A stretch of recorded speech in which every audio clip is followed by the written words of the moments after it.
राजद नेता रितु जायसवाल बिहार विधानसभा चुनाव में उन्होंने अपना दमखम दिखाया। बात की जाए तो एक ऐसी मुखिया रही हैं रितु जायसवाल जिन्हें देश के उपराष्ट्रपति वेंकैया नायडू ने पुरस्कृत किया था। बतौर मुखिया जो काम रितु जायसवाल ने किया उसकी तारीफ पूरे बिहार में होती है। अब जो बड़ी खबर हम आप तक लेकर आए हैं वो रितु जायसवाल के पति से जुड़ी हुई है।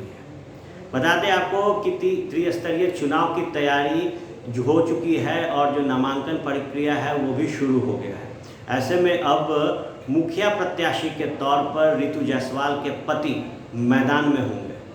6 साल पहले की बात है जब दिल्ली से एक बड़े अफसर की पत्नी रितु जायसवाल बिहार में मुखिया का चुनाव लड़ने चली आई। रितु जायसवाल मुखिया का चुनाव जीत भी गई। पूरे देश में उनकी चर्चा लगातार होती रही। रितु जायसवाल पिछले विधानसभा चुनाव में विधायक बनने के लिए चुनाव लड़ी, लिहाजा अब वे विधायक मटेरियल बन गई हैं।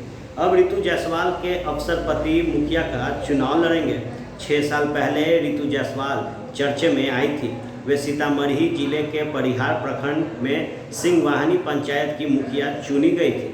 रितु जायसवाल उससे पहले दिल्ली में आराम की ज़िंदगी जी रही थी, लेकिन अचानक उन्होंने अपने ससुराल से मुखिया का चुनाव लड़ने का फैसला लिया। हालांकि उससे पहले से ही वे इस गांव में गरीबों के लिए काम कर रही थी। 2015 में वे मुखिया बनी और फिर पंचायत की सूरत बदल दी। सिंहवाहिनी पंचायत में बिजली से लेकर सड़क सब दुरुस्त हो गया। सिंहवाहिनी पंचायत सीतामढ़ी का पहला पंचायत बन गया जिसमें हर घर में शौचालय था और पूरा पंचायत ओपन डेफिकेशन फ्री यानी खुले में शौच मुक्त हो गया। इसके लिए उन्हें केंद्र सरकार की ओर से सम्मानित भी किया गया। लेकिन रितु जायसवाल ने इस दफ़े ऐलान कर दिया है कि वह मुखिया का चुनाव नहीं लड़ेंगी। अब उनके पति अरुण कुमार ने ऐलान किया है कि वे मुखिया का चुनाव लड़ेंगे। अरुण कुमार एलाइड सर्विस में थे। हालांकि वे वीआरएस लेकर फिलहाल छात्रों को गाइड करने का काम कर रहे हैं। अरुण कुमार ने 1995 बैच के एलाइड अफसर रहे हैं।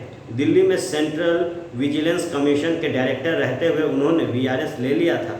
अरुण कुमार कहते हैं कि 9 बजे से 5 बजे की नौकरी से अब जी उब गया था। कुछ नया करने का इरादा था, लिहाजा उन्होंने नौकरी से वीआरएस लेकर सिविल सर्विसेज की तैयारी करने वाले युवकों को गाइड करने का फैसला लिया। अरुण कुमार यूपीएससी परीक्षा की तैयारी करने वाले युवाओं के लिए ऑनलाइन गाइड करते हैं। अभी भी 240 युवक उनसे जुड़े हैं। अरुण कुमार ने कहा कि उन्होंने मुखिया का चुनाव लड़ने का फैसला लिया है। वे गांव में गरीबों की सेवा करना चाहते हैं। उनका मानना है कि अभी भी समाज के लिए कुछ करने के लिए गांव ही सबसे अच्छी जगह है। महात्मा गांधी भी विदेश से लौटकर चंपारण के गांव में आंदोलन करने पहुंच गए थे।